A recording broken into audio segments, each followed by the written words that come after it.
There's a specific moment some people know too well. You finally get the motivation to clean your room.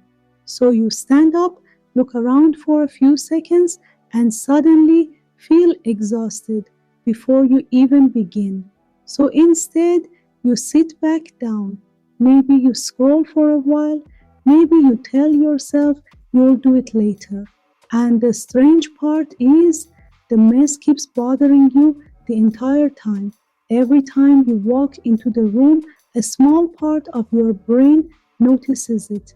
The clothes on the floor, the cups on the desk, the random things that somehow turned into permanent decoration. And after a while, it stops feeling like a messy room. It starts feeling like proof that something is wrong with you. Most people misunderstand this immediately. They assume a messy room means laziness, lack of discipline, or not caring enough. But human behavior is usually more complicated than it looks from the outside.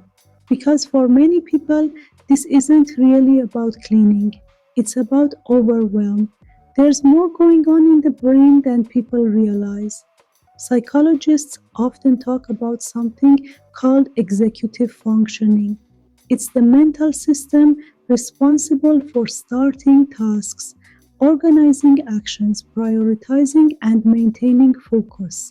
And when someone is emotionally exhausted, stressed, anxious, depressed, burned out, or stuck in survival mode, those systems begin to struggle. What looks simple from the outside can feel strangely impossible internally, not because the person doesn't want things clean, but because the brain no longer experiences the task as small. Cleaning requires decisions. Where do I begin? What matters most? How long will this take?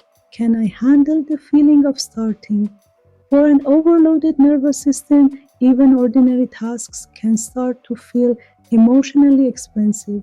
That's why some people can still go to school, answer messages, laugh with friends, and seem mostly fine, while their room slowly falls apart. The brain prioritizes survival before maintenance, and emotional survival consumes more energy than most people realize. Over time, something else begins happening too. Shame attaches itself to the environment. The room stops feeling neutral. It starts feeling personal. Every pile becomes evidence of failure. Every unfinished task becomes proof that something is wrong with you. And once shame enters the picture, avoidance usually follows, not because the person is ignoring the mess, but because interacting with it feels emotionally painful. A lot of this has roots deeper than people think. Some grew up in homes where cleaning was connected to criticism or tension. Others grew up surrounded by chaos, where routines never really became automatic.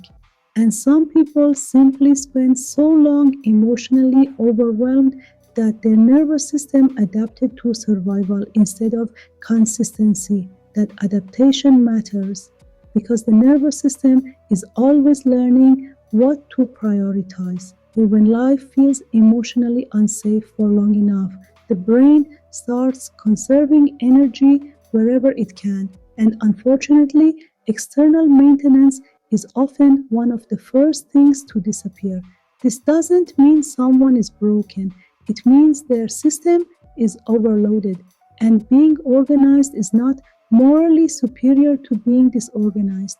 Some people regulate themselves through structure and order. Others use most of their energy internally managing emotions, anxiety, overthinking, pressure, loneliness, or simply trying to get through the day. Different brains carry stress differently. Neither side is inherently better. One of the most misunderstood parts of this experience is that many people who struggle to clean are actually deeply affected by their environment. They notice the mess constantly. They feel overwhelmed by it. They think about it every day. But because they feel it so intensely, starting becomes even harder. People often assume avoidance means someone doesn't care. Psychologically, it's often the opposite. Sometimes people avoid things because they care too much, because the emotional weight attached to the task has grown too large. And underneath all of this, there's often grief. Grief for the version of themselves that felt more functional, more motivated, more alive. The version that believed everyday life wouldn't always feel this heavy. So the mess becomes more than mess. It becomes a reminder of exhaustion, a reminder of how long someone has been trying to hold themselves together quietly. But none of this means the person is failing at life. It means their behavior makes sense in context. Sometimes a messy room is not a sign of laziness. Sometimes it's a nervous system that's been overwhelmed for longer than anyone realized. And strangely, when people begin feeling safer internally, the environment often starts changing too. Not through shame, just a tired mind slowly recovering. There's a difference between not caring and having nothing left.